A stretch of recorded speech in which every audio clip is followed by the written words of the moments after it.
Hi everyone, I'm Amy Sutherland, realtor with the Norton Agency here in Gainesville, Georgia. Welcome back to my channel. Today we're going to talk about a topic that everyone's buzzing about, interest rates. How do they actually affect you as a buyer, and what do they mean in your long-term payment? To help us figure that out, I've brought in Pyper Macloskie here with Silverton Mortgage to help us break down and talk about interest rates. Let's get started. All right, Pyper, let's start with the basics. What is an interest rate and why does it always change? So interest rates change daily, but what you really need to know is that they determine how much you can afford, right? So interest rates just aren't numbers on a screen. They directly shape your buying power.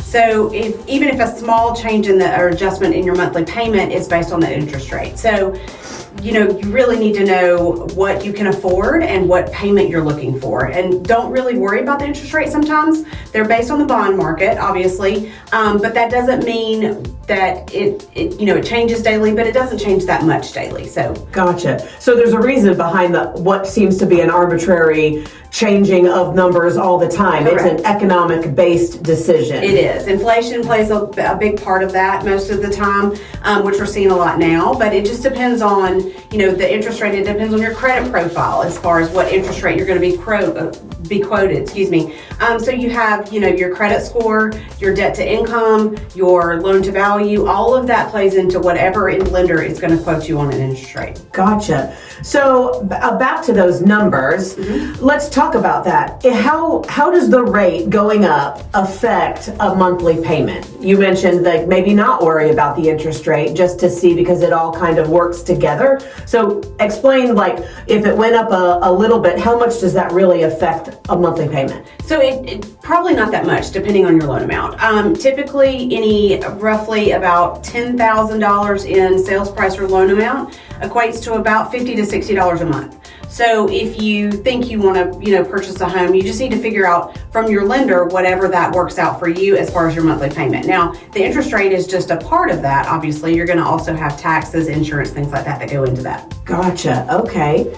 So another reason why it's so important to be pre-approved or pre-qualified early. Tell us a little bit about the difference between pre-approval and pre-qualification. So sometimes a lender will say that you are pre-qualified. They may have not pulled your credit. They may have just asked you what your credit score is. They may have not verified your income, actually seen what is on your credit report, what you can qualify for. Pre-approved means that the lender has looked at all of that information and we have actually sent it maybe to our underwriters to review as well. So you are fully pre-approved, qualified to purchase that home as soon as you find the right home for you. So that's your biggest buying power there. It to is. Be pre-approved even before you start looking. So Correct. If you were to go up against, another offer, you would be, if they were also financing, you would be maybe in the driver's seat of that negotiation because you're qualified. You just have to maybe insert house, and get appraisal. Correct. And one of the biggest things is most of the time you're going to be qualified for more than what you can afford.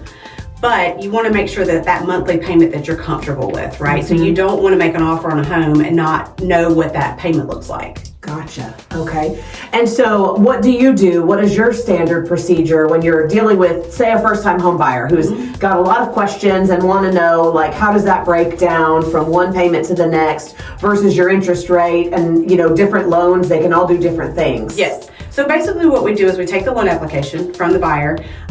We then tell them what they qualify for. If there are any first-time home buyer perks that they can get, if they need down payment assistance, that helps as well. We also ask them, how much are you willing to pay, right? Because that's a big question. A lot of people want to pay a certain amount, and if they are not willing to pay that amount, then they need to go down in price range as far as what you're going to show them for the home. Gotcha. Yeah, because I think there's a lot of what you're able to be qualified versus what you want to be qualified Correct. for Yes. on your monthly payment. Yes. On my end, I find that more people say, I don't want to pay more than X amount of dollars a month, and they don't even necessarily know what that equates to on a total purchase price. Correct. And so I always tell them, get to the lender, ask them to back that out so we know what we don't need to go more than. Correct. And we typically send them a breakdown of the payment. So it says, the principal and interest payment, which is based on the interest rate, obviously. Then they're going to have taxes, homeowners insurance. Sure. If they're not putting down 20%, they're going to have mortgage insurance. If they are purchasing a home that's maybe a condominium, that will have a condo association due Right. or an HOA dues or sometimes. Sure. So we have to play that into that as well. Absolutely. So they'll know at the end, before they even sign the contract, they should know a rough estimate of exactly what Correct. it is that they're going to be paying monthly. Exactly. So tell me some tips that you give your people that are looking, maybe not even first-time home buyers, but just some smart moves to get ready. So the biggest thing is you need to know what your buying power is, right? You need to know what you're willing to pay and what you're willing to afford. If that home is perfect for you, if it's not, things like that. So we just want to make sure that people are comfortable with the payments. Mm-hmm. There's a lot of options where there's a lot of affordable options where we can buy down the rate a little bit. If the seller's paying some of the closing costs, that's an option as well. So that way you don't have as much money out of your pocket.